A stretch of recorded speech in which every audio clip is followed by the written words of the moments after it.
Surgery కంటే hospital bill అంటేనే భయం. అదే మధ్య తరగతికి అందుబాటు ధరలో వైద్యం. Medistar hospitals. పాలిటిక్స్ మీకు చాలా ఇంట్రెస్టా లేక కేవలం కేసీఆర్ గారి ముక్కుతో మాత్రమే ఆగిపోతుంది?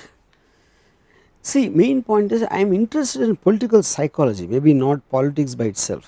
The politics అనేది two elements ఇక్కడ. నాకు ఒకటి ఒక సివిలైజ్ సొసైటీలో ఇప్పుడు ఇందాక మీరు చెప్పినట్టు పాలిటిక్స్ ఆడుతున్నాడు అంటే ఒక ఎజెండాతో ఒక మ్యానిపులేట్ చేయడానికి, నిజం కానీ దాన్ని అబద్ధంగా చెప్పడానికి, అంటే ఒక పర్పస్ఫుల్ ఒక ఎజెండా కానీ ఒక దాని దగ్గర రీచ్ అవ్వడానికి మీ ఇంటెలిజెన్స్ని యూజ్ చేయడం అనేది పాలిటిక్స్ అనేది ఒక వాడుక భాషలో ఒక నమ్మదాడు చాలా పాలిటిక్స్ చేస్తాడు అంటారు. అంటే ఏంటి, అది స్ట్రైట్గా చెప్పట్లేదు, అది వెనకాల వేరే ఏదో ఉద్దేశం ఉంది, వాడికి ఏదో ఎజెండా ఉందని చెప్పడానికి అది బాగా పాలిటిక్స్ చేస్తాడంటారు. Which is exactly the truth of politicians. Even by default అలాంటి నేమ్ వచ్చినా ఇవి అంటే ఐరనీ ఏంటంటే ఒక లీడర్ అనేవాడిని మనం గౌరవించాలి. మనందరికన్నా అతనికి బాగా తెలుసు, మనని బాగా నడిపిస్తాడు, మనని బాగా ముందుకు తీసుకెళ్తాడు, అందుకని మనం అతనికి ఒక పొజిషన్ ఒకటి ఇస్తున్నాం, ఓట్లు వేసో ఏదో చేసి. కానీ సేమ్ పర్సన్ని పాలిటీషియన్ అనేవాడు పెద్ద ఎదవ లంచగొండి లేకపోతే ఇది పవర్ మాంగర్ అనేది ఇప్పుడు కాదు, నాకు ఊహ తెలిసినప్పటి నుంచి పాలిటీషియన్కి ఉన్న పేరు అదే. So with a good reason politics చేస్తాడు అనేది అక్కడ పడుతుంది. సో కానీ పాయింట్ ఏంటంటే ఎవరో ఒకడు ఉండాలి ఆ పరిస్థితిలో. You need a leader end of the day. Leader అనేవాడికి బుద్ధి ఇలా ఉంటుంది లేకపోతే ఇలా తయారవుతుంది అనేది కూడా it is historically proved fact in which way. Like Bernard Shaw said power corrupts and absolute power corrupts absolutely. అది హ్యూమన్ నేచర్ నుంచి వస్తుంది, దాని మీద తప్పట్టడానికి కూడా మీనింగ్ లేదు. సో దెన్ విచ్ మీన్స్ మనిషి ఎందుకు ఒక పొజిషన్లో పెట్టిన తర్వాత అలా ఎందుకు అవుతాడు అనేది నాకు సైకలాజికల్ ఆస్పెక్ట్. అది ఐఎమ్ ఇంట్రెస్టెడ్ ఇన్ దట్. అంతేగాని నాకు టీడీపీలో ఏమవుతుంది, కేసీఆర్ ఏం చేస్తున్నాడు లేకపోతే ఫలానా పార్టీ ఏంటి అనేది నేను అసలు పట్టించుకోను. మనిషిలోని political psychology I'm interested in that. ప్రతి వాళ్ళలో అది ఉంటుంది 100%. పాలిటిక్స్ అనేవి ఇంట్లో ఉంటాయి, కంపెనీలో ఉంటాయి, ఆఫీస్ పని చేసే పాలిటిక్స్ ఉంటాయి, ఫ్రెండ్స్ గ్రూప్లో ఉంటాయి పాలిటిక్స్, సినిమా ఇండస్ట్రీలో ఉంటాయి. సో పాలిటిక్స్ అనేది I think it's a part of human nature. ఎందుకంటే మీరు ఒక అన్సివిలైజ్డ్ ఒక యానిమల్ లాలో మీరు వైలెన్స్ వాడతారు, కండబలం వాడతారు, కొంచెం ఇంటెలిజెన్స్ ఉన్నప్పుడు పాలిటిక్స్ వాడతారు. సో పాలిటిక్స్ అన్నది యాజ్ అ సిస్టమ్ ఒకప్పుడు రక్తపాతం అంతా కూడా జరుగుతున్న టైంలో పవర్ స్ట్రగుల్ కోసం దాన్ని ఒక అండర్స్టాండబుల్ అండ్ అమికబుల్ సెటిల్మెంట్కి తీసుకొచ్చే పద్ధతిలో భాగంగా పొలిటికల్ సిస్టమ్ ఇవాల్వ్ అయింది అన్నది మనం నేర్చుకుంటున్నది. బట్ యాక్చువల్లీ యుద్ధాలు జరుగుతున్న టైంలో, మహాభారతం టైంలో కూడా 100% పాలిటిక్స్ ఉండేది. పాలిటిక్స్ అనేది it is about using intelligence to create momentum. మీకు ఒక స్ట్రాటజీ, ఒక మెథడు, మీకున్న రిలేషన్షిప్స్, మీకున్న ఒక కన్విన్స్ చేసే ఒక ఎబిలిటీ అవ్వచ్చు, వీటన్నిటిని ఉపయోగించుకుని ఒక మూవ్మెంట్ని మీరు కోరుకున్న విధంగా దిశ వైపు తీసుకెళ్ళడానికి యూజ్ చేసే ఒక ఎబిలిటీ. సో అదేం తప్పు కాదు, దట్స్ ఈ part of human nature. That is what evolve society. ఎందుకంటే మనుషులందరూ ఈక్వల్ కాదు, కొంతమంది మోర్ ఈక్వల్, కొంతమంది ఎక్కువ ఇంటెలిజెంట్ వాళ్ళు. సో వాళ్ళు తక్కువ మైండ్స్ ఉన్న వాళ్ళని మ్యానిపులేట్ చేసి ఒక వాళ్ళకి ఎజెండా కోసం యూజ్ చేయడం. ఆ ఎజెండా దేశం కోసం కూడా అవ్వచ్చు, ఒకసారి అవుతుందా కాదా నేను అంటలేదు, కానీ వాడు పర్సనల్గా అనుకున్న ఎజెండాకి మిగతా వాళ్ళని వాళ్ళకి తెలియకుండా వాళ్ళని సైక్ చేసి వాళ్ళకి భ్రమ కలిగించో ఏదో ఒకటి చేసి నడిపించడం అనేది ద ట్రూ పాలిటిషియన్ డెఫినేషన్. అది నాకు. కానీ ఎందువల్ల మరి రాజకీయాలకు కావాల్సిన మేధోబలం, తెలివి బలం అని ఎవరు అనరు, అర్ధబలం, అంగబలం అంటారు. డబ్బులు కావాలి, మంద కావాలి. అది బేసిక్లీ జెలసీ నేచర్. పాలిటిషియన్ అంటే ఇప్పుడు ఎవరైనా ఒక పెద్ద పొజిషన్లో ఉన్నప్పుడు అంటే ఇప్పుడు ఫర్ ఎగ్జాంపుల్ ఒక చాలా పెద్ద పాలిటిషియన్ ఉన్నారు, ఆయనకి 1,00,000 కోట్లు ఉన్నాయంట అని చెప్తారు.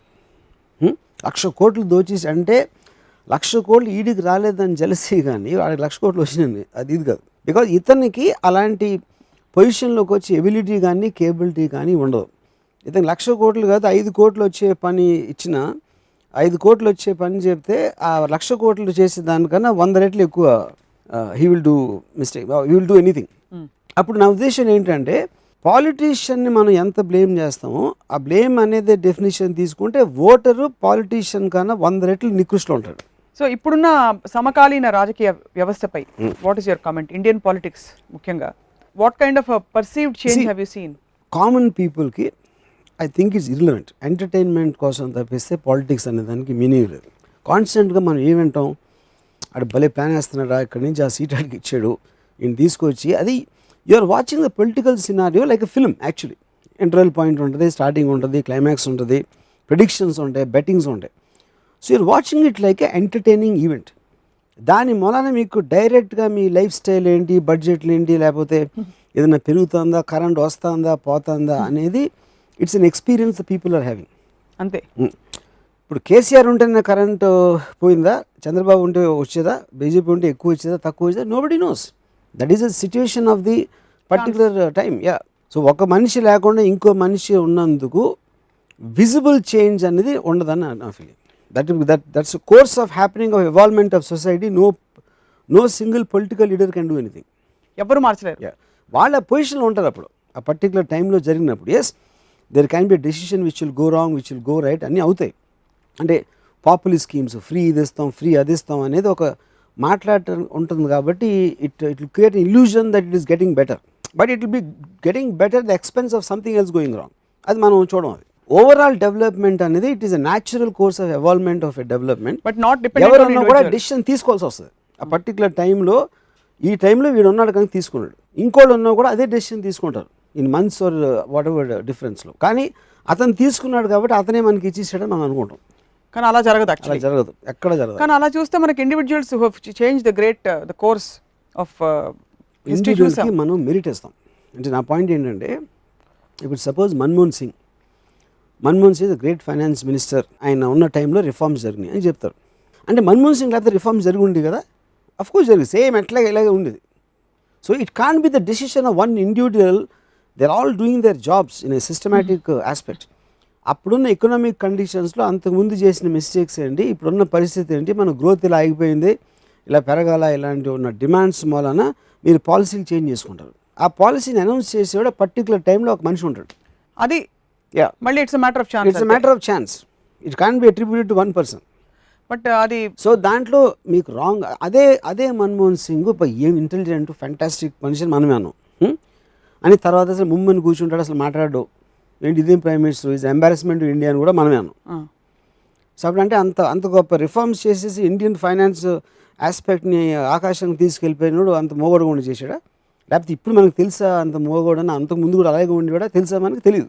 సో ఇవన్నీ ఏమిటంటారు అయితే, మరి పర్సెప్షన్స్ మారుతున్నాయా? మనం అంటే ఎంటర్టైనింగ్ ఈవెంట్ అయినా అప్పుడు అలా ఎంటర్టైన్ అయ్యాము, ఇప్పుడు ఇలా ఎంటర్టైన్. అసలు నిజంగా ఏం జరిగింది అనేది మనకి తెలియడం ఆస్కారం ఉంది. మొన్న ఇటీవల రామ్ జెఠ్మలానీ గారు, సుప్రీంకోర్టు న్యాయవాది, రాహుల్ గాంధీకి తన ఆఫీస్లో గుమాస్తా ఉద్యోగం కూడా ఇవ్వనని అన్నారు.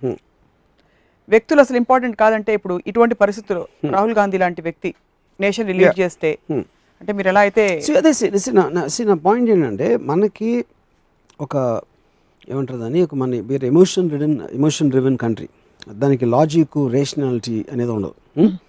ఒక ఫ్యామిలీ ఉంది, ఆ ఫ్యామిలీ ఆయన కొడుకు, ఆ మంత్రి ఉన్నది ఆయన కొడుకు, ఆ కొడుకో కూతురో వీళ్ళందరూ వస్తూ ఉంటారు. అంటే మనకు ఒక ఫ్యూడల్ ఆస్పెక్ట్లోంచి ఇంకా మనం బయటికి రాలేము కాబట్టి ఒక రాచరిక ఫ్యామిలీ, అది సినిమా ఇండస్ట్రీలో మీరు చూస్తారు, పొలిటీషియన్స్లో చూస్తారు. ఆ వ్యక్తి ఇండివిజువల్ మెరిట్ ఏంటి, ఫలానా వాడి కొడుకు కాకుండా ఇండివిజువల్ మెరిట్ అనేది ఉందా అని అసలు మనం ఆలోచించాం ఇప్పుడు. ఎందుకంటే ఫలానా కొడుకు హీరో అంటే ఇడు హీరో, ఫలానా మినిస్టరు ఫలానా గాంధీ ఫ్యామిలీ నుంచి వచ్చాడు ఇది. సో ఇప్పుడు రాహుల్ గాంధీకి పర్సనల్ ఉందా లేదా నాకు తెలియదు, రాహుల్ గాంధీ ఇంటెలిజెంట్ కాదా నాకు తెలియదు, కానీ పాపులర్ పర్సెప్షన్ ఈజ్ నాట్. ఎందుకంటే మీరు విపరీతంగా జోకులు వేస్తూ ఉంటే రాహుల్ గాంధీ ఏమన్నా తెలుసా అంటే అది ఎవరినైనా మీరు అలా చేయొచ్చు. రాహుల్ గాంధీ ఏంటని నాకు తెలియదు, యాక్చువల్లీ ఐ డోంట్ నో. కానీ రాహుల్ గాంధీయే కాకుండా ఏ మినిస్టర్ ఇంక్లూడింగ్ మోడీ గారు కూడా విజిబుల్గా నేను మా మదరు మా ఫ్యామిలీ ఇంట్లో ఉన్నది నాకు ఇప్పటి నుంచి ఎప్పుడో ఒక పర్టికులర్ గవర్నమెంట్ మారినందుకు విజిబుల్ చేంజ్ అనేది నేను ఎక్స్పీరియన్స్ చేయలేదు. మీరు చూడలేదా, ఎక్స్పీరియన్స్ చేయలేదు? నేను ఎక్స్పీరియన్స్ చేయలేదు. చూడటం అంటే ఏంటి, ఎవరు చెప్తారు ఇలా చేసేస్తున్నారు, ఇలా చేశారంట, అది ఇచ్చారంట, ఎంతమంది ఫార్మర్స్కి ఇన్ని ఇస్తున్నారంట. అప్పుడు నేను ఒక సిటిజన్గా I can't look at the whole state as one whole. అది గవర్నమెంట్ పని. Take the formation of Telangana state for example. ఒక ఫోర్స్ దీనికి వెనకాల కారణమై ఒక ఉద్యమం నడిచి they have influence the change, a perceivable change geographically. Perceivable change I have problem. అది మీరు చెప్పారు, ఓకే తెలంగాణ ఇది అది, ఇప్పుడు వేరే గవర్నమెంట్ వచ్చింది. ఇప్పుడు మేము ఉన్న ఇంట్లో కానీ మా పక్క ఇంట్లో కానీ నాకు తెలిసిన అంతకుముందు తెలంగాణ ఆ లైఫ్ స్టైల్లో 1% ఏమీ చేంజ్ లేదు. ఒకవేళ చేంజ్ వచ్చుంటే అది ఆంధ్రప్రదేశ్ మొత్తం ఉన్న అలాగే ఉండేది, ఇప్పుడైనా ఇలాగే ఉంది. సో ఇప్పుడు that is what I'm saying, it is a visible change. Visible change is very different from a change in perception. So overall thing మీకు ఇన్ని కోట్లు ఇప్పుడు తెలంగాణకు వచ్చేస్తుంది అంటే ఆ కోట్లు అన్నీ మీరు పంచిపెడితే అది ₹1 పావలా వస్తుంది అందరికీ. దట్ పావలా is not going to make any change to anybody. మిగతాదంతా అండి I like KCR, I like him as an entertainment. I love Mahesh Babu, I like KCR just to see them talk. KCR what exactly is doing నాకు తెలియదు అన్న, నేను చేయట్లేదు అని అంటలా, నాకు తెలీదు, ప్రజలు ఎవరికి తెలియదు. సో కరిష్మాటిక్ లీడర్ అనేది ఒక ఎఫెక్ట్ ఉంటుంది. మన్మోహన్ సింగ్ చూస్తే నాకు బోర్ కొడుతుంది, కేసీఆర్ చూస్తే నాకు ఇంట్రెస్టింగ్గా ఉంటుంది, Sonia Gandhi okay, NTR I use to love him. అలాగే డిఫరెంట్ అప్పుడు నేను ఒక సినిమాటిక్ ఆస్పెక్ట్ అది నాకు. కానీ నిజంగా తను మాట్లాడింది ఏంటి, తను మాట్లాడిన దాంట్లో అర్థం ఏంటి, అసలు దాని ఎఫెక్ట్ ఏమవుతుంది అనేది నాకు తెలియదు. ఇప్పుడు ఫార్మర్స్కి ఇచ్చేస్తున్నారు, ఫార్మర్స్కి అది లోన్ వేవర్. నాకు ఫార్మర్ ఎవరో తెలియదు, నేను ఇప్పుడు పొలం చూడలేదు, వాళ్ళు ఎవరో నాకు తెలియదు. అంతమంది ఫార్మర్స్ ఉన్నారా అసలు నాకు తెలియదు అది కూడా. కానీ of course I'm bother about my self. Like wise most people are bothered only about their families.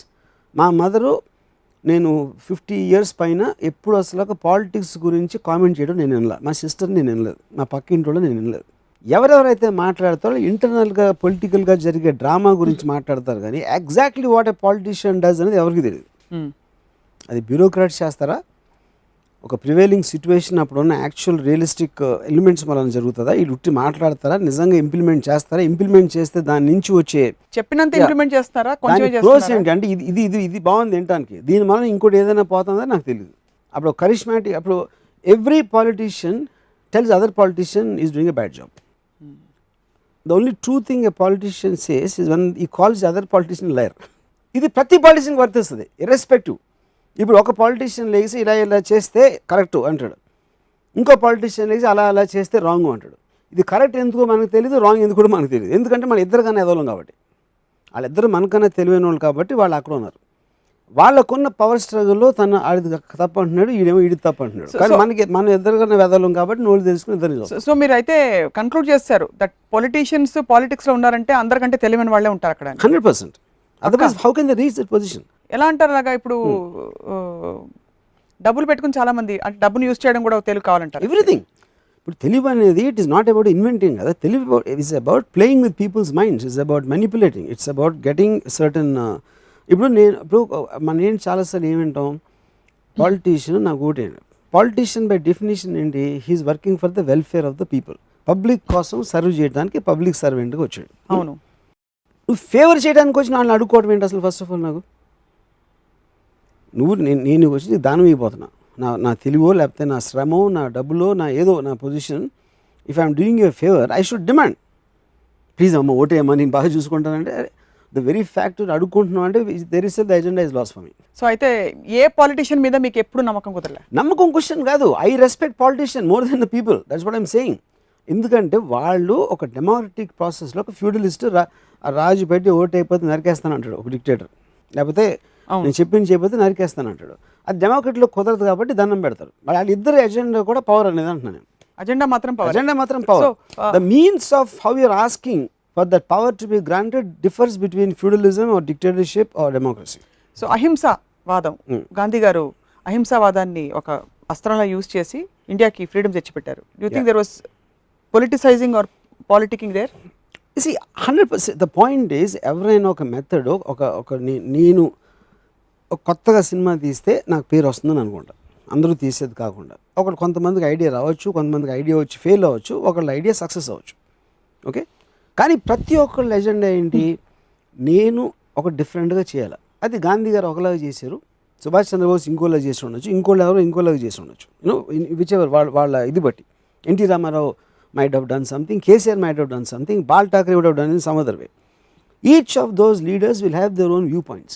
So ఆ viewpointsలో ఒక పర్టికులర్ ఆస్పెక్ట్లో కానీ అందరి కామన్ థింగ్ ఏంటి, నేను ప్రజల్ని ఇలా తీసుకురావాలి, నా దేశం, నా రాష్ట్రం, నా city, what ever there individual agenda.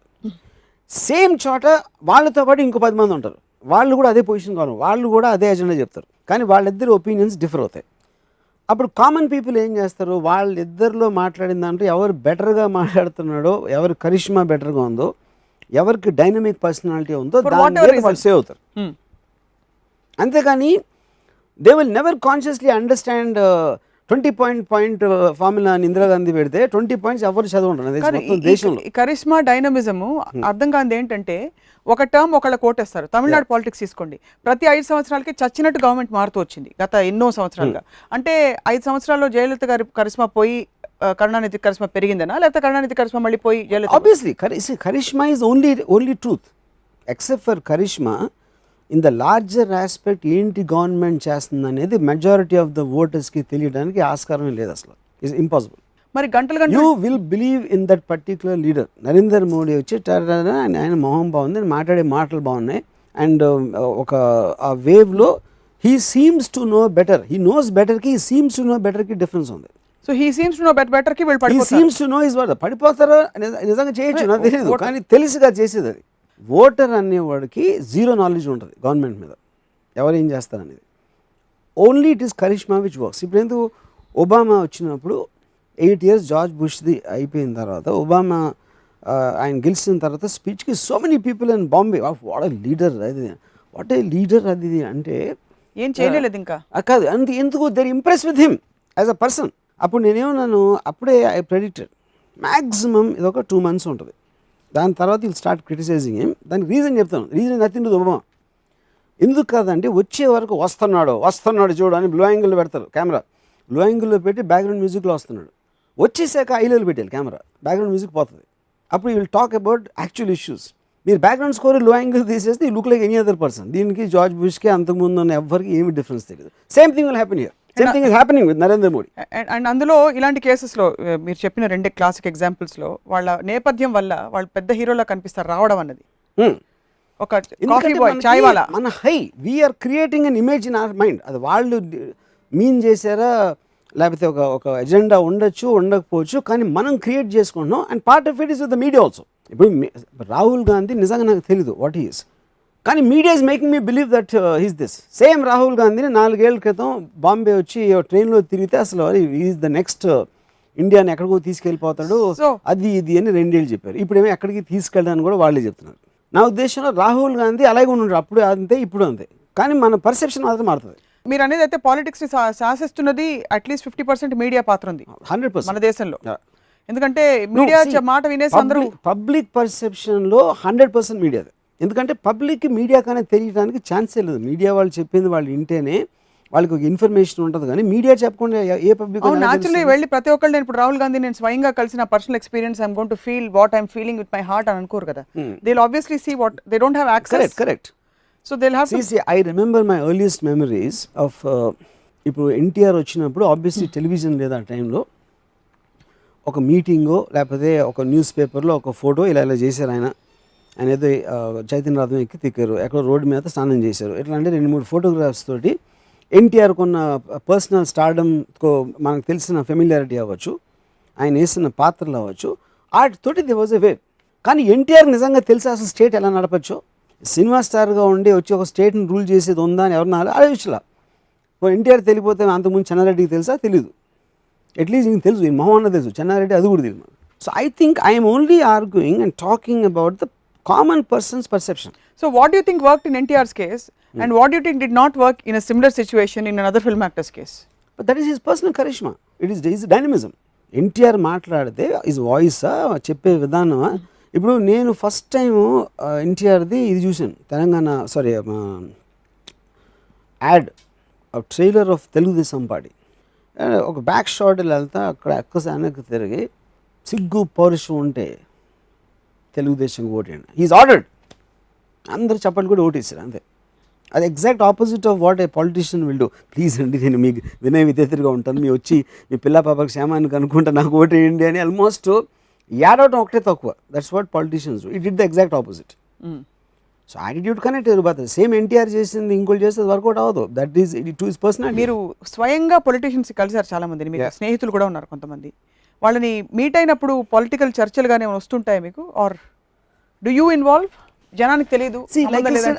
నేను పొలిటికల్ ఆస్పెక్ట్స్ నేను ఎప్పుడు like I said I'm not, అంటే ఇంటర్నల్గా ఏ పార్టీ ఏం చేస్తుంది, ఎవరికి ఎందుకు సీట్ వస్తున్నారు ఇవ్వట్లేదు అనేది that bores me, because that's a very internal issue.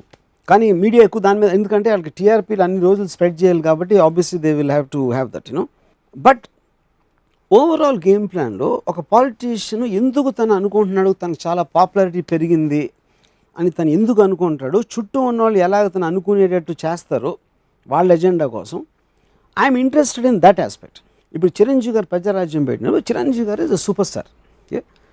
ఆయన హై స్పీడ్లో వచ్చారు, 100 మందిని కొట్టారు, లేకపోతే ఇది చేశారు. ఆయన సూపర్ హ్యూమన్ అనే ఆస్పెక్ట్ ఉంది. When he was being a very nice person, I thought it was wrong. ఎందుకు? అందరూ మంచివాళ్ళే అంటే అది డిగ్నిటీ. అది ఇంకోళ్ళని తిట్టకుండా అందరినీ ఇది నా ఎజెండా, వాళ్ళు చేసింది వాళ్ళు చేశారు, నేను కూడా I will try my best to do in my way, నాకు కొన్ని డిఫరెన్సెస్ ఉన్నాయి అని ఒక చాలా ఒక డిగ్నిఫైడ్ ఆస్పెక్ట్లో ఆయన actually did.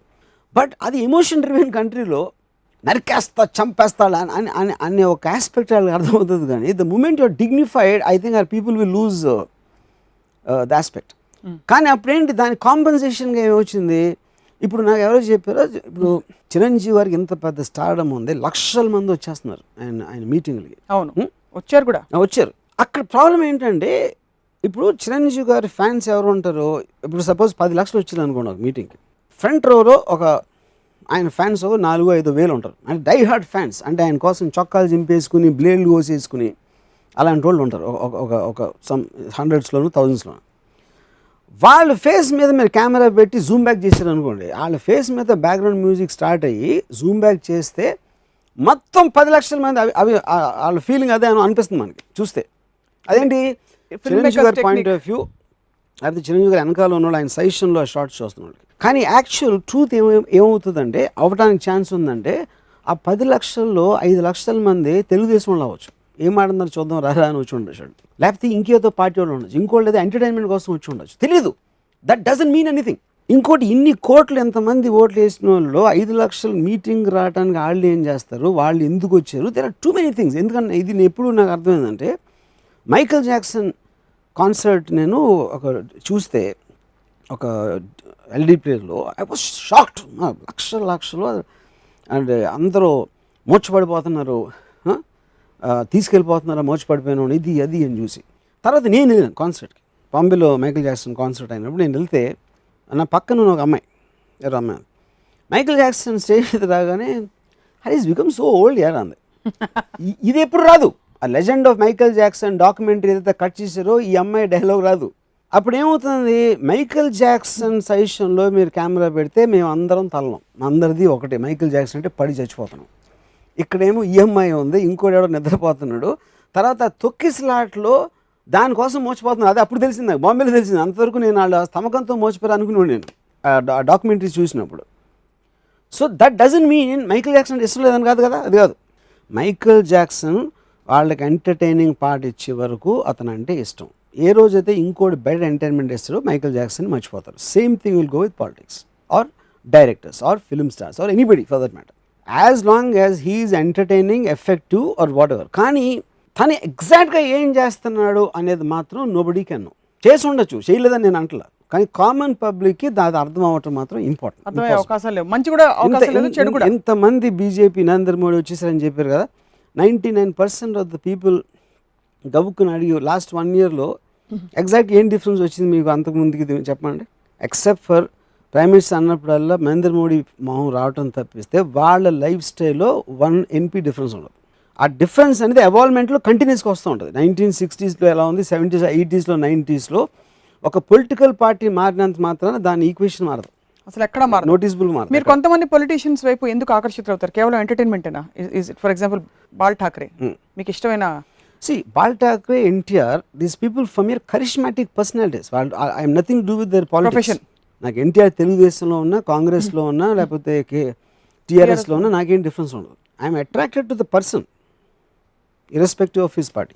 Film stars coming in to politics. Yeah, already మీరు ఎన్టీఆర్ గారి కేసులో మాట్లాడారు, అదొక ఫ్యాడ్ అయిపోయి చాలా మంది మనకి లోక్సభలో చూస్తున్నాం చాలా మంది. డూ యూ థింక్ ఒక పాయింట్ అయ్యాక ఫైనల్ డెస్టినేషన్ పాయింట్ ఇంకా సినిమాల్లో అనుభవించాల్సినంత అనుభవించేసాం, నెక్స్ట్ డెస్టినేషన్ పాయింట్ మనం పాలిటిక్స్లో సెటిల్ అయిపోదామని వెళ్తారు? వాళ్ళకి ఎప్పుడు మీరు మీ కొలీగ్స్ కాబట్టి వెళ్ళి first of all main point ఏంటంటే, anybody wants to keep on going up. Film star అనే ఒక పర్సన్కి ఒక పాపులారిటీ ఉంటుంది, ఒక మాస్ పాపులారిటీ, ఒక స్క్రీన్ మీద ఉన్న ఇమేజో ఎక్సో వైయో జెడ్, కొంత డబ్బులు ఉంటాయి. అఫ్ కోర్స్ దాని తర్వాత the biggest power you can reach is to be political leader of the people. ఇప్పుడు ప్రతి ఒక్కరు ఒక ఆఫీస్లో కంపెనీ ఉంది, కంపెనీకి wants to become a CEO or he wants to owner of the company or he wants to be the best in his field, whatever that field. నా ఇవన్నీ నాయే, మొత్తం హైదరాబాద్లో ద్రాక్ష తోటలని నాయే ఒకడు, లేదా నా పొలిటీలని నాయే అంటాడు. అలాగా నా సినిమాలే ఆడాలని కూడా అనుకుంటాడు. నేనే అందరికన్నా పెద్ద స్టార్, నేనే అందరికన్నా పెద్ద లీడర్. ఆబ్వియస్లీ ఒకవేళ స్టేట్ లీడర్ అయిపోతే నెక్స్ట్ ఈ wants B prime minister. So on the upward range of ambition అనేది ఫిల్మ్ స్టార్కే కాదు ఎవరికైనా కూడా డెస్టినేషన్ అదే. Destination I want to be the biggest is in a civilised term is a political leader. Power, what you think power does to them? అంటే ఎక్కడో అక్కడ ఒక point అక్కడ డబ్బులు, మనీ, మీరే ఒక ఇంటర్వ్యూలో చెప్పారు రామ్యూజియంలోనే, money itself means nothing, it has to translate into something. అన్ని కావాల్సినవన్నీ కొనేసుకున్నాం, చేసేసాం, డబ్బులు ఉన్నాయి, అన్నీ చూసాం. ఒక పాయింట్ అయ్యాక ఎక్కడో అక్కడ స్పిల్ ఓవర్ ఉంటుంది కదా. సో సర్వీస్ చేయాలన్న తపన వాళ్ళలో ఉంటుందని మీరు నమ్మరా? ఉండొచ్చా? అది పాయింట్. ఇప్పుడు సర్వీస్ అంటే ఎవరికి చేస్తున్నారు? నా మెయిన్ పాయింట్ ఏంటంటే, ఇప్పుడు ఇన్ని కోట్ల మంది ఉన్నారు, ఐ మీన్ పబ్లిక్, నేను ప్రజాసేవ చేస్తానంటారు. ప్రజాసేవ అంటే ఫక్స్ గబుక్కు నేను రోడ్డు మీద ఒకరిని తీసుకొచ్చి పెడతాను అక్కడ. ఇతను సేవ చేయాలనుకుంటున్నారు మీరు? ఇతనికి వీడి పేరు రాములయ్య, ఇతనికి మీరు సేవ చేయాలని మీ మిగతా లైఫ్ అనుకుంటున్నారా? దానికి ఆన్సర్ ఉండదు. ఆన్సర్ స్పెసిఫిక్ పర్సన్ కాబట్టి.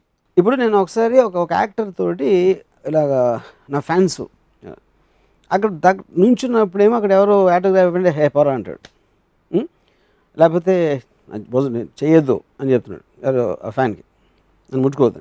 That is actual feeling about that particular person. ఎందుకంటే మొహం ఉంది అక్కడ, ఆడ మొహం ఉంది, వాడు బిహేవ్ చేసే విధానం ఉంది. కానీ చెప్పడానికి నాకు 1,00,000 మంది ఫ్యాన్స్ అని గర్వంగా చెప్పుకుంటాడు. కానీ 1,00,000 మంది fans there are some of zeros in the lines of Ayn Rand. Each one of them has no value in your mind. A collective number, you are trying to just satisfy your ego. Yes, for sure they are liking you. That is evident.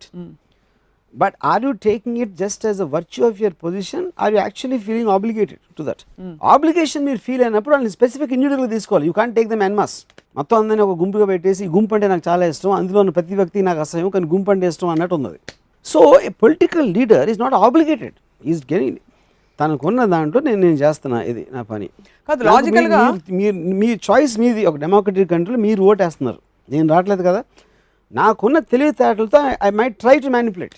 Okay, but that is everybody's game, everybody can do. నేను అనేది internal గా ప్రతి వాడికి Maslow's hierarchy apply అవుతుంది కదా. You have satisfied all your basic needs.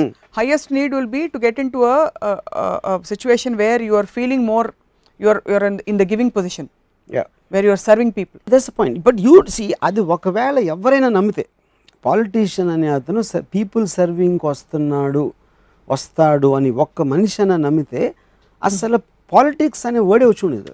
Politician అనేది on a lowest despicable person. Bernard Shaw time నుంచి, ఇప్పుడు నేను చెప్పేది 100 years బ్యాక్ నుంచి అది ఉంది. ఇది డెమోక్రటిక్ కంట్రీ అనేది ఎప్పటి నుంచి వచ్చిందో పాలిటీషియన్ నమ్మటం అనేది ఆపేశారు అప్పటి నుంచి. ఫ్యూడలిజంలో పాలిటీషియన్ అనేది అలా లేడు, ఆ బలంతో భరించాలి ఎవరు. డెమోక్రటిక్లో అది లేదు కాబట్టి వీడంతా చేసి ఎక్కుతున్నాడా మన మీద అని చెప్తారు. యూనో, నేను ఒక పర్టికులర్ నా క్లోజ్ అండ్ పొలిటికల్ లీడర్ని నేను ఒకటి అడిగాను, ఈ ప్రజాసేవ అనేది నీ పాయింట్ అయితే నువ్వు ఓట్లు ఏమని అడిగావు. వాళ్ళు ఏం చేశారు, నీ కాన్స్టిట్యున్సీలో నీకు ఒక 50% ఓట్లు నీకు వచ్చినాయి, 40% నీ అపోనెంట్కి వచ్చినాయి. నువ్వు సేవ ఏమో అందరికీ కలిసి చేస్తున్నావు. అవును, అందరికీ. రిజల్ట్ వచ్చేసిన తర్వాత నీకు ఓటు వేసిన వాళ్ళు, ఓటు అయిన వాళ్ళు వాళ్ళందరూ నీ మనుషులు అయిపోయారు కదా. అవును. అప్పుడు నీకు ఓటు అయిన వాళ్ళు కూడా నీకు ఓట్లు వేసే వాళ్ళతో సమానంగా వాళ్ళకి వచ్చేసిందంటే అది ఇజన్ దట్ ఇంజస్టిస్ అని అడిగాను. నిన్ను నమ్మినోడికి ఇద్దరికి నువ్వు ఒకే రకంగా సేవ ఎలా చేస్తావు? ఒకవేళ నీకు తెలిస్తే వీడు మాత్రం నాకు ఓటు వేయలేదు, ఈ పర్టికులర్ కమ్యూనిటీ వేయలేదు, లేకపోతే ఈ మనిషి వేయలేదు, వాళ్ళు వేయలేదు అని చెప్తే నీకు ఆ ఛాన్స్ ఉంటే, తెలిసే ఛాన్స్ ఉంటే నువ్వు డిఫరెన్షియేషన్ చూపిస్తావా? కాన్సెప్ట్ లెవెల్లో చూపించకపోవచ్చు, కాన్సెప్చువల్లీ, బికాజ్ అందరూ సమానం అని అనుకుంటాం కాబట్టి. ఇండివిజువల్ లెవెల్లో ఎక్కడో మనోడు కాదు అన్న ఫీలింగ్ ఉంటుందా చెప్పండి? లేకుండా ఎలా ఉంటుందండి హ్యూమన్ బీయింగ్ అని. ఇంకోటి నాకు అది యాక్చువల్లీ ఇట్ ఈస్ బీయింగ్. ఇప్పుడు నీ ఇద్దరు ఉన్నారు నాతో పని చేస్తున్నారు, ఒకడు నన్ను బాగా నమ్ముతున్నాడు, ఒకడు నమ్మట్లేదు నన్ను. అప్పుడు నేను వాళ్ళిద్దరికి సమానంగా చూస్తే ఆ నమ్మివాడి పరిస్థితి ఏంటి? ఆడికి ఇంజస్టిస్ చేసినట్టు కదా. సో ఓకే, డెమోక్రటిక్ సిస్టంలో తెలివిగా సీక్రెట్ బ్యాలెట్ అని ఎందుకు వచ్చింది? ఎవరికి తెలియదు ఎవడెవడు ఓటు వేసాడో ఏంటో అనేది. అందుకని ఆ పర్సనల్ ప్రెజుడిస్ రాకూడదనే ఒక పర్టికులర్ ఎజెండా కూడా ఉంటుంది సీక్రెట్ ఓట్లో ఉన్న అడ్వాంటేజ్.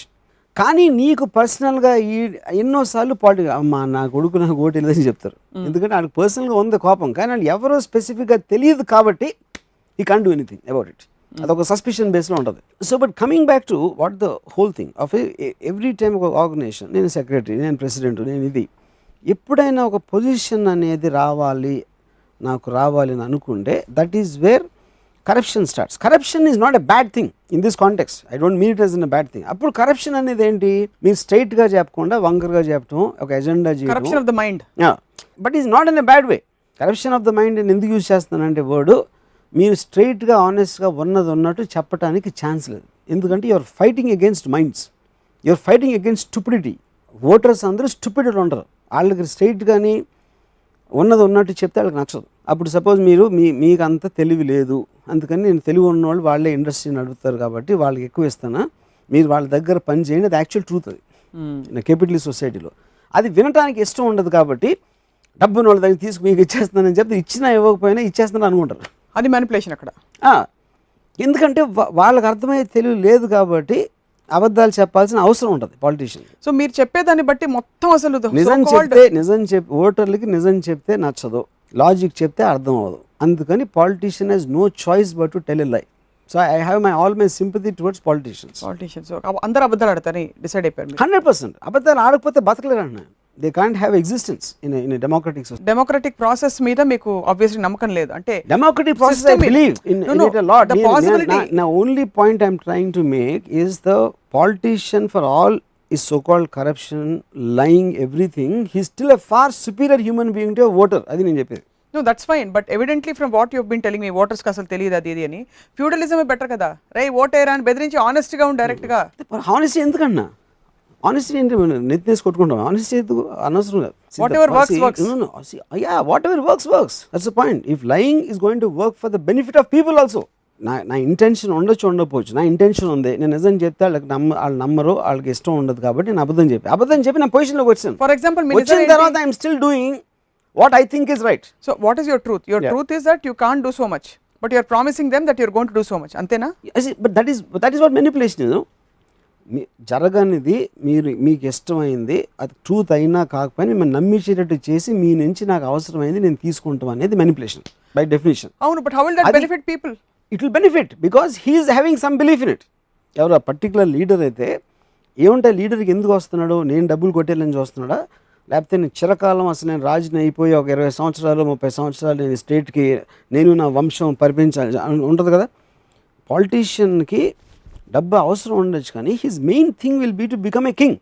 డెమోక్రటిక్ ప్రాసెస్లో కింగ్కి ఎంతవరకు కింగ్ అవ్వగలుగుతారో దాన్ని నిలబెట్టుకోవడానికి మ్యాక్సిమం ట్రై చేస్తాడు.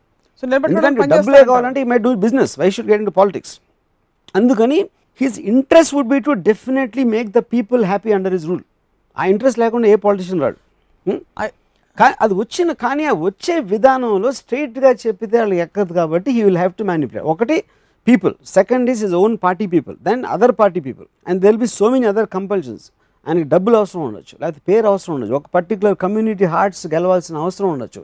ఇన్ని రకాల ఆబ్జెక్టివ్స్ మీరు పెట్టుకుని మీరు స్ట్రైట్గా ఎలా ఉండగలుగుతారు? ఎలా పాసిబుల్? అది డబ్బులు సంపాదించాలంటే బిజినెస్ మ్యాన్ అవ్వచ్చు అంటున్నారు. Correct. So are you telling me that politicians కి డబ్బు అజెండా ఉండదని? Agenda that can be the main agenda. Okay, మీకు అక్కడ అవసరం రావచ్చు, వెళ్ళిన తర్వాత ఎంతో డబ్బు అవసరం ఉండొచ్చు, లేకపోతే కానీ డబ్బులు సంపాదించే ఉద్దేశంతో మాత్రం I do not believe anybody gets in to politics. ఇది మీవన్నీ మీరు చెప్తున్నవి అబ్జర్వేషన్ ఆఫ్ వాస్తవాలు లేకపోతే ఒక సంబంధించినవా? My interest, like I said right in the beginning, is a political psychology. That's what I'm trying to say. No? What is a man wants to become something after something. For example, నేను చాలా మంది ఇప్పుడు Dhirubhai Ambani, Mukesh Ambani is the richest man in the country. But I know for a fact అంటే ఏంటి, ఆయన డబ్బులు సంపాదించడం కాదు, ఆయన ఒక టెరిఫిక్ ఎనర్జీ క్రియేట్ చేసి మొత్తం మొనాప్లై చేసి ఇన్ని రకాల అన్ని నేనే చేసేయాలనే అంబిషన్లోంచి ఒక సైడ్ ఎఫెక్ట్గా ఆయనకి డబ్బులు వస్తున్నాయి. కానీ ఆ 1000 కోట్లు సంపాదిద్దామనే ఉద్దేశంతో కాదు వెళ్ళేది. In fact all the richest people never spend money. They want power, they want monopolization, they want engulfing, అంతే. నేను లేకపోతే అంటే ఆ ప్రైడ్ అనేది ముఖ్యం. మీ లాజికల్ హైరార్కీలో రాము గారు, సినిమా లేకపోతే పాపులారిటీ నుంచి డబ్బు నుంచి రెండింటి నుంచి you go towards political power. ఇప్పుడు పొలిటీషియన్స్ కూడా దండాలు పెట్టేది పెద్ద బాబాలకి, స్వామీజీలకి. మరి లాజికలీ వాళ్ళందరూ బాబాలు అవ్వాలి కదా. బాబాలకి దానికి అది హ్యాబిట్. అది గుడ్ మార్నింగ్ చెప్పేసి వెళ్ళి దండం పెట్టేసి లేకపోతే ఇలా ఆశీర్వాదాలు తీసుకున్నది ఇందాక మేము చాలా ఎపిసోడ్స్ మనం డిస్కస్ చేసాం. అది that doesn't have any practical bearing of anybody's life. పాలిటీషియన్కి ఉండదు, ఓటర్కి ఉండదు, ఎవరికి ఉండదు. అది గుడ్ మార్నింగ్ గుడ్ బై అలా చెప్పినట్టు ఒక హ్యాబిట్ అంతే. అది వాళ్ళు పవర్ఫుల్.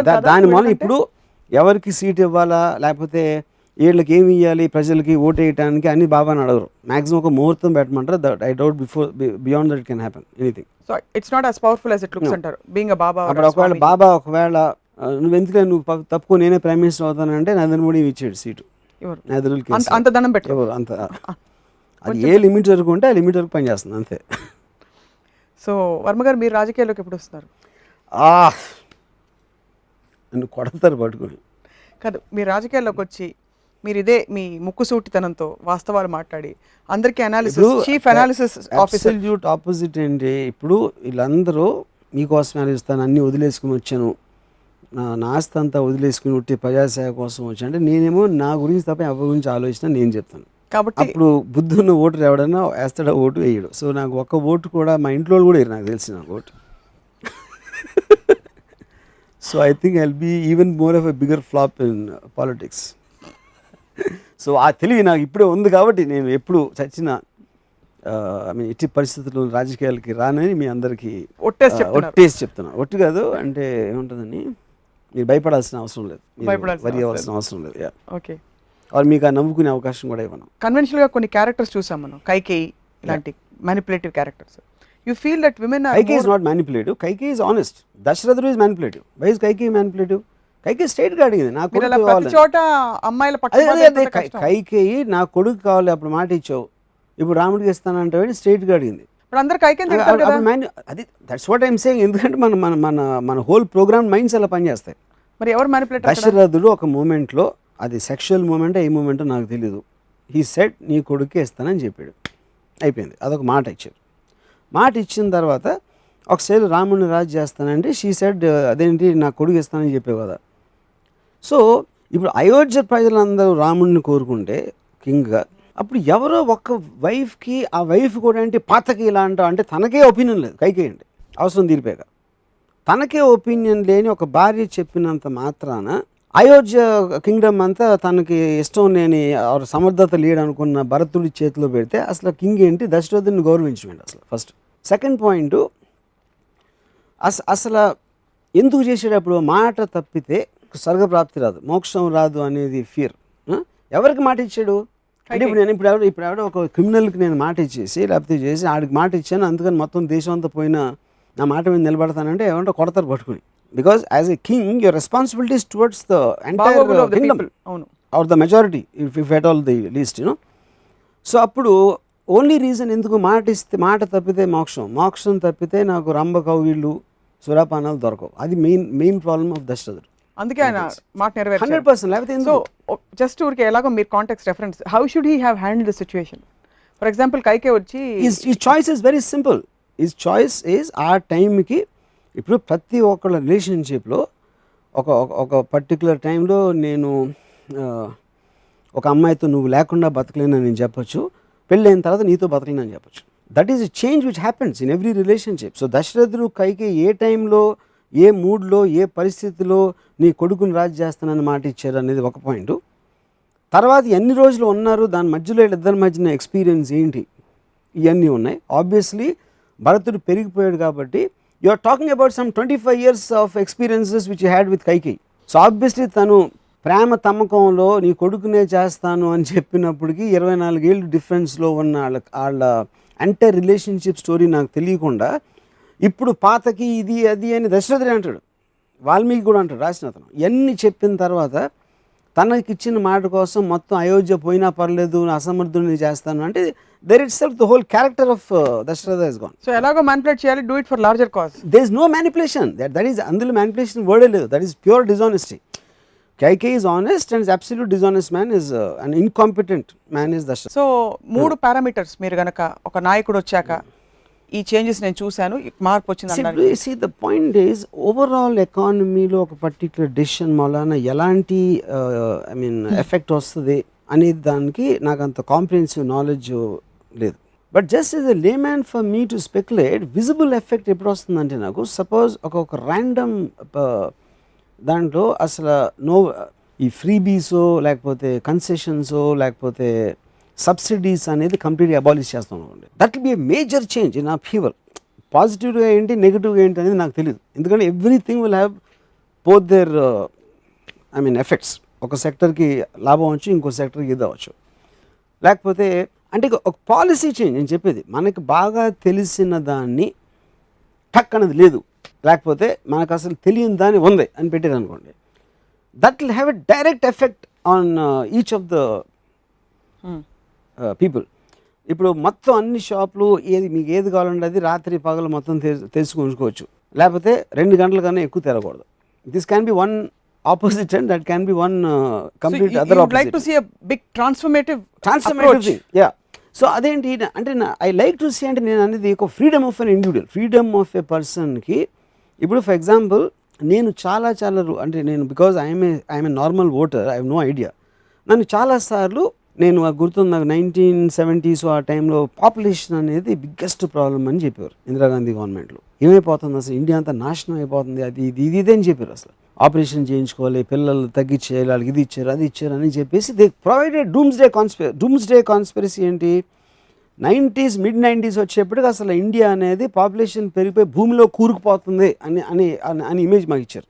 కట్ చేస్తే మిడ్ 90sలో మనకి పాపులేషన్ ఉండటం బిగ్గెస్ట్ అడ్వాంటేజ్, అందుకనే మనం పనులుగా అమెరికాకి దుబాయ్కి అక్కడికి వెళ్ళడానికి ఛాన్స్ వచ్చింది అని చెప్పారు. So which means you are believing what they are saying. అప్పుడు మనకున్న నాలెడ్జ్ మనకన్నా వాళ్ళకి ఎక్కువ తెలుసు కాబట్టి మనం వింటున్నాం, you know.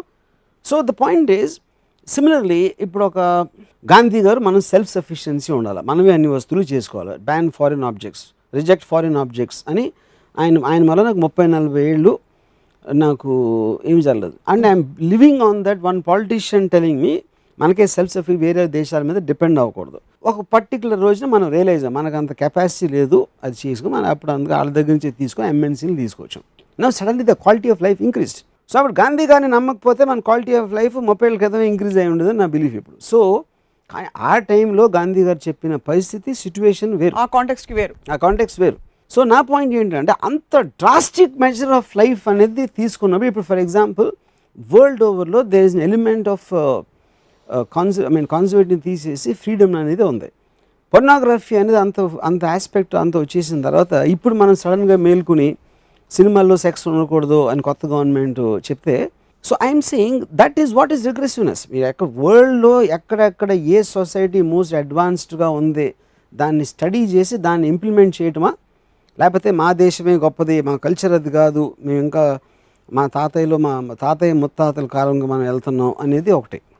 So that also is another regression. ఇప్పుడు తాలిబాన్ వచ్చి మ్యూజిక్ వినొద్దు, సినిమాలు చూడొద్దు అంటే అదొక ఎఫెక్ట్, ఏమన్నా చేసేయచ్చు అని ఇంకో గవర్నమెంట్ అంటుంది, అది ఇంకో ఎఫెక్ట్. అలాంటి kind of A drastic effect ఉన్నప్పుడే మీకు ఒక విజిబుల్ ఇది ఉంటుంది. ఇవన్నీ చిన్న ఇది 5% పెంచుతాం, అదేమో 7% తగ్గిస్తాం, ఇలాంటివన్నీ చేస్తే that won't make any difference anybody. అప్పుడు ఓన్లీ లీడర్ కరిష్మా ఒకటే it work.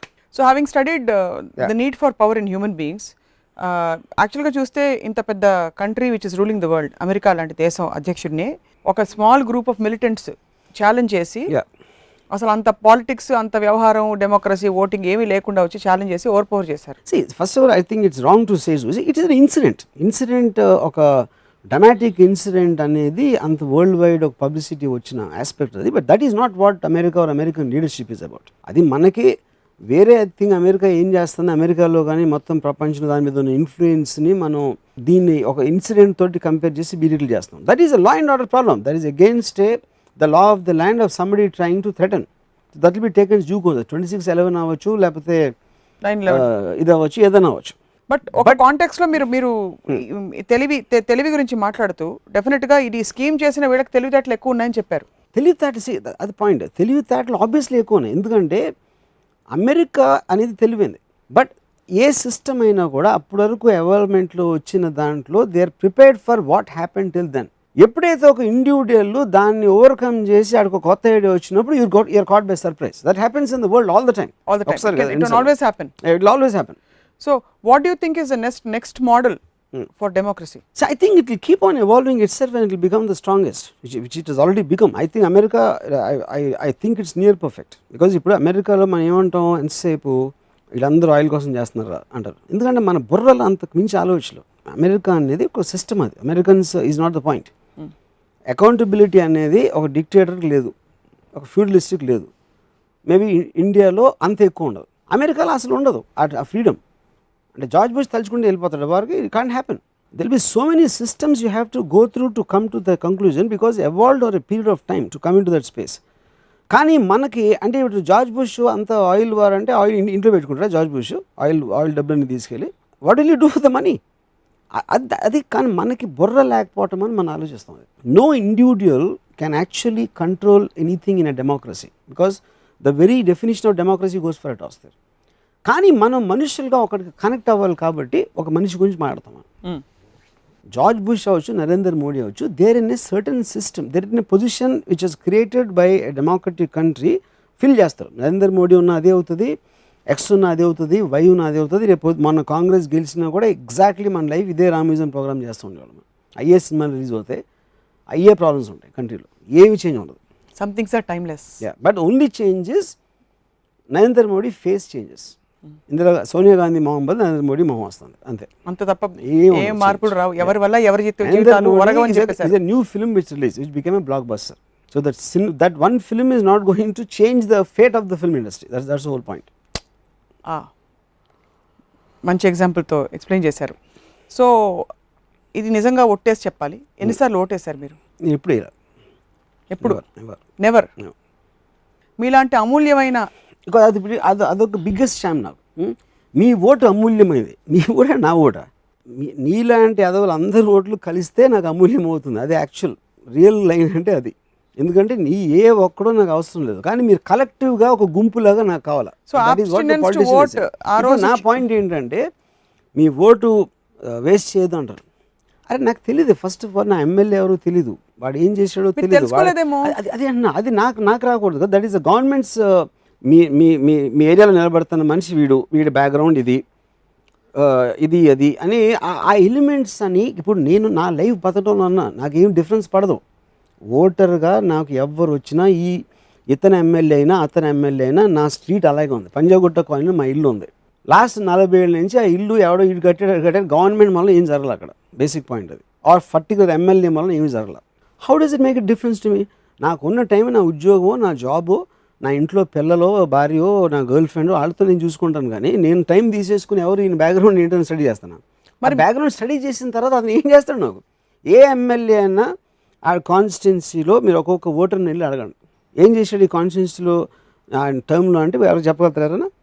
Even if the like him they won't know, because దానికి ఒక విజిబుల్ ఎఫెక్ట్ అనేది ఉండదు. That's what I'm trying to say. So vote అనేది ఇన్ఫ్యాక్ట్ నా ఉద్దేశంలో that is a wrong thing. ఇది ప్రతి ఒక్కడికి ఓటు హక్కు ఇవ్వటం అనేది చాలా తప్పు. ఎందుకంటే తెలిసిన వాళ్ళు దాని బ్యాక్గ్రౌండ్, అది ఎందుకు వేయాలి, ఇతను ఉంటే ఏంటి నష్టం కష్టం అని ఒక మినిమం క్వాలిఫికేషన్ లేకపోతే వాడికి ఓటు ఈసే హక్కు ఉంటే actually you're undermining the entire thing. And also danger.